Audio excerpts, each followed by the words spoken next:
दोस्तों, कई बार हमारी जिंदगी में ऐसे लम्हात आते हैं कि जब हम जिंदगी से मायूस होकर हार मान जाते हैं और हर काम से मुंह मोड़ लेते हैं।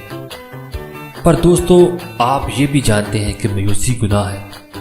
अगर आप तारीख पढ़ेंगे और माजी में नज़र दौड़ाएंगे तो दुनिया में बहुत सारे ऐसे इंसान जिनको आज आप एक कामयाब शख्स के तौर पर देखते हैं या इनके बारे में सुनते हैं और जो आज कामयाब शख्स के तौर पर पहचाने जाते हैं, उन्होंने अपनी ज़िंदगी में बहुत सारी नाकामियों का सामना किया, मायूस भी हुए पर हिम्मत न हारी और आज इनका शुमार कामयाब अशखास में होता है।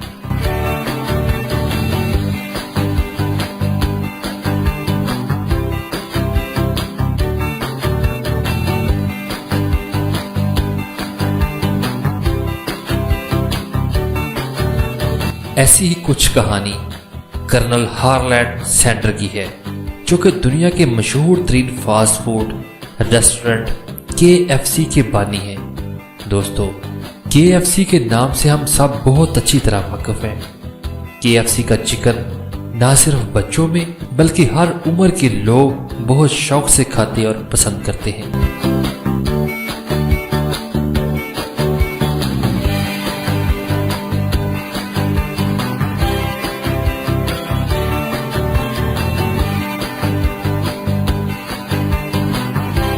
KFC को शुरू करने वाले कर्नल हार्लैंड सैंडर की कहानी भी कुछ ऐसी ही है। कर्नल सैंडर 1890 में अमेरिका के शहर हेनरी विलियम में पैदा हुए। जब वो सिर्फ 6 साल के थे तो इनके वालिद दुनिया से चल बसे। इनकी माँ एक फैक्ट्री में काम करती थी और अपने बच्चों को पालने के लिए ज्यादा घंटे काम करने पर मजबूर थी। इसीलिए कर्नल सैंडर छोटी उम्र में ही अपने बहन भाइयों के लिए खाना पकाना शुरू हो गए थे।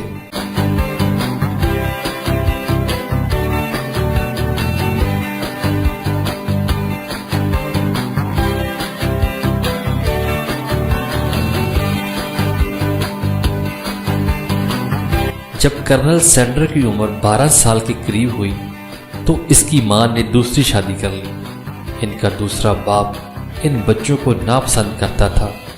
तभी कर्नल सैंडर ने घर छोड़ने का फैसला कर लिया और 12 साल की उम्र में घर छोड़कर एक फार्म पर काम करना शुरू कर दिया और साथ ही इसने स्कूल छोड़ने का फैसला भी कर लिया और आखिरकार 7वीं क्लास में स्कूल छोड़ दिया।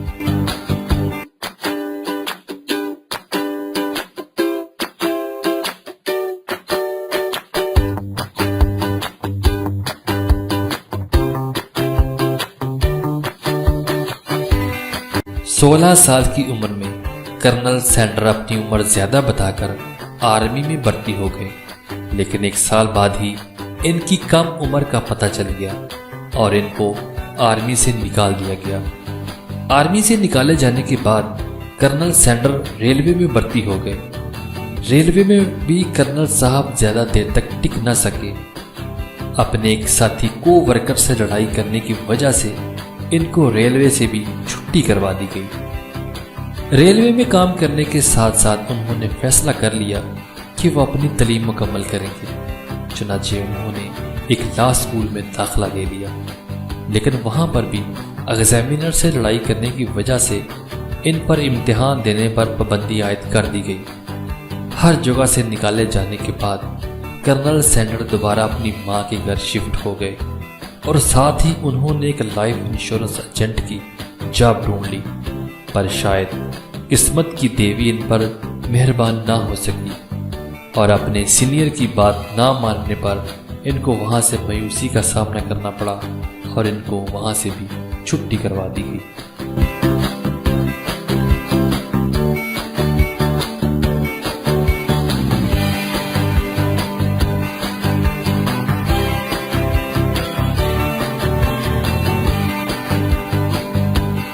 हर जगह से रिजेक्ट हो जाने के बाद भी कर्नल सैंडर ने हिम्मत न हारी और 1920 में उन्होंने इधर उधर से पैसे पकड़कर उन्होंने एक छोटी सी कंपनी खोल ली, पर यहां भी इसको मायूसी का मुंह देखना पड़ा। मुनाफा ज्यादा ना होने की वजह से इसे ये कंपनी भी बेचनी पड़ी। ये कंपनी बेचकर इसने एक लैंप बनाने वाली कंपनी खोल ली। पर आप यकीन नहीं करेंगे कि ये इसी तरह के लैंप पहले ही एक कंपनी बना रही थी, पर इसे पता न था, जिसकी वजह से इसका ये बिजनेस भी नाकाम हो गया।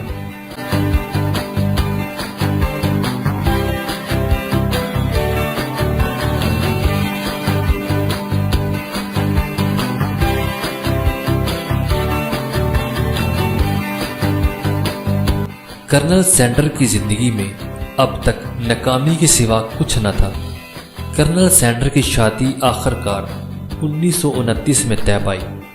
एक साल बाद इसने एक गैस स्टेशन पर बर्गर और चिकन का एक छोटा सा स्टॉल खोल लिया और वहां से गुजरने वाले ड्राइवर को खाना बेचने लगा। ये इसकी अपनी ही रेसिपी थी जो इसने घर में ही अपने बहन भाइयों के लिए तैयार की थी। इसका तैयार करदा खाना इतना मजेदार था कि जल्द ही वो इस इलाके में मशहूर हो गया। शायद ये इसकी जिंदगी की पहली कामयाबी थी।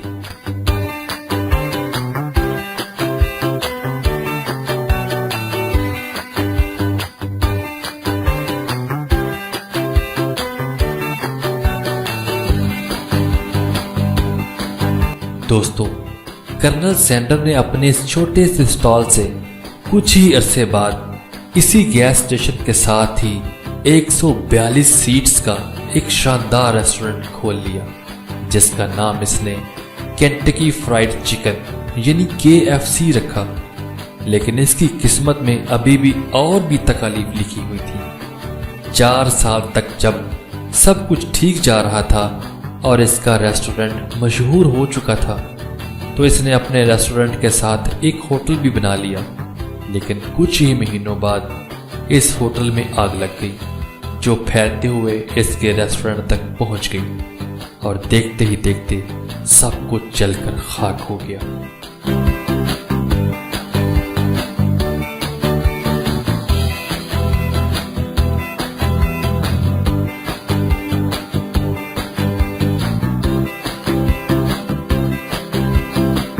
दूसरी जंग अजीम खत्म हो जाने के बाद इसने फैसला किया कि वह अपने रेस्टोरेंट की मुख्तलिफ शहरों में फ्रेंचाइज बनाएगा। इसके अपने मुताबिक वो जब भी लोगों से मिलता और अपने रेस्टोरेंट की फ्रेंचाइज बेचने की कोशिश करता तो वो इस पर हंसते थे। इसके मुताबिक इसके आइडिया को 1009 बार रिजेक्ट कर दिया गया था, लेकिन फिर भी इसने हिम्मत न हारी और मुख्तलिफ लोगों से मिलता रहा। लोगों के घरों में जा जा के इनसे बात करता था ताकि वह अपने रेस्टोरेंट की कोई फ्रेंचाइज बेच सके। काफी मेहनत करने के बाद इसको एक शख्स मिला जो कि इसके आइडिया में दिलचस्पी रखता था। फिर देखते ही देखते इसने काफी सारे लोगों को अपने रेस्टोरेंट की फ्रेंचाइज बेच दी।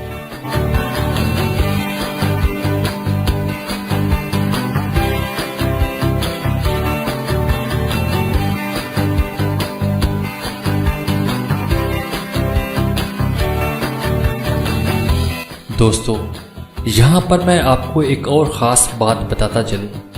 जैसे कि मैंने पहले बताया था कि KFC का मतलब केंटकी फ्राइड चिकन होता है। केंटकी अमेरिका का एक स्टेट है जहाँ पर ये रहता था। कर्नल सैंडर असल में कोई कर्नल नहीं था, बल्कि इसको कर्नल का खिताब भी केंटकी के गवर्नर ने दिया था। इसी वजह से इसको कर्नल कहा जाता था, जो कि सिर्फ एक एजाजी खिताब है। इसका ये आइडिया चल पड़ा और देखते ही देखते पूरे अमेरिका में फैल गया।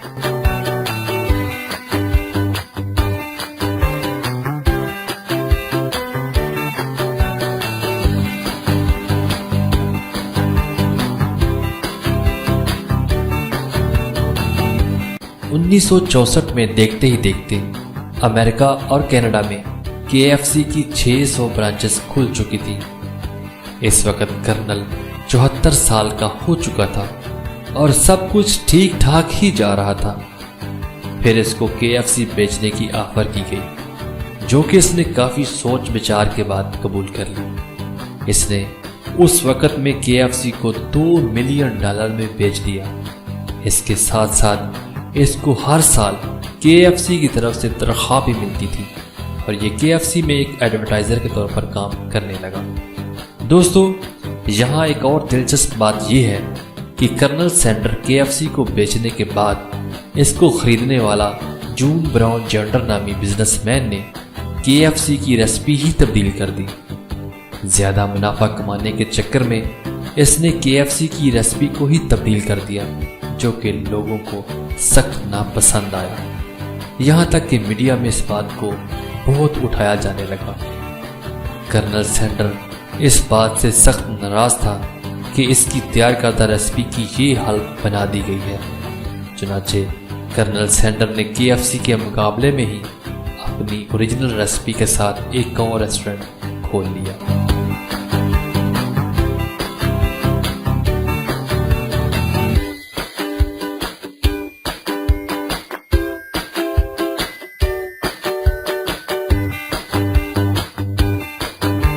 KFC के मालिकान जनरल सैंडर को अदालत में ले गए, क्योंकि KFC को बेचते वक्त ये मुआहदा किया गया था कि वो अपनी रेसिपी किसी को भी नहीं बताएगा और ना ही वो अपनी इस रेसिपी के साथ कोई और रेस्टोरेंट खोलेगा। अदालत में कर्नल सैंडर ये केस हार गया और जुर्माने के तौर पर $1 मिलियन KFC को देने पड़े।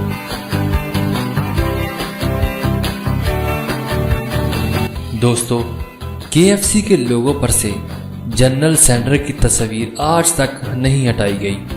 आज भी कर्नल सैंडर, जिन्होंने KFC को बेच दिया था, KFC के लोगों पर इनकी तस्वीर बनी हुई नजर आती है।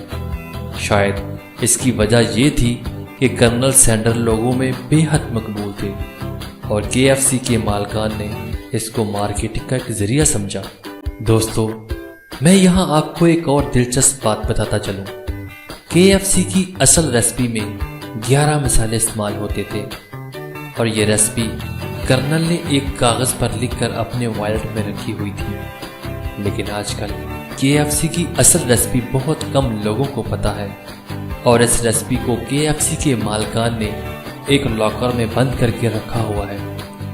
हालांकि अब तकरीबन हर गली में KFC की तरह के रेस्टोरेंट खुल चुके हैं और KFC का चिकन अब लोगों के घर घर में बनाया जा रहा है। दोस्तों, यहाँ पर मैं आपको KFC के मतलब कुछ और मालूमात फराहम करता चलूँ कि जापान में KFC इतना मकबूल है कि हर साल क्रिसमस के मौके पर KFC एक त्यौहार के तौर पर खाया जाता है। KFC का नाम कर्नल सैंडर ने खुद नहीं रखा था, बल्कि इसका नाम एक पेंटर ने रखा था, जिसको कर्नल ने अपने पहले रेस्टोरेंट में पेंट करने के लिए बुलाया हुआ था। इस पेंटर ने कर्नल को KFC के नाम का आइडिया दिया। KFC चाइना में पहली इंटरनेशनल ब्रांच थी, यहाँ तक कि इंग्लैंड, बरतानिया, ऑस्ट्रेलिया और न्यूजीलैंड में KFC पहली फास्ट फूड की चेन थी।